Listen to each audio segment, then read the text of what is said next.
దేవుని నామమునకు స్తోత్రములండి. నాటి ధ్యానాంశము కీర్తన గ్రంథం పద్య రచన సరళ భాషలో 184 పద్యం అంటే 119 అధ్యాయం 133 నుంచి 140 వచనములండి.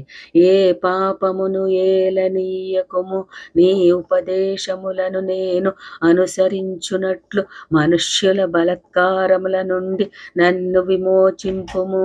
నీ సేవకుని మీద నీ ముఖకాంతి ప్రకాశింపజేయుము. నీ కట్టడలను నాకు బోధింపుము. జనులు నీ ధర్మశాస్త్రము ననుసరింపకపోయినందుకు నా కన్నీరు ఏరులై పారుచున్నవి. యెహోవా, నీవు నీతిమంతుడవు, నీ న్యాయ విధులు యథార్థములు. నీతిని బట్టియు పూర్ణ విశ్వాస్యతను బట్టియు నీ శాసనములను నీవు నియమించితివి. వాక్యమందు నా ఆసక్తి నన్ను భక్షించుచున్నది.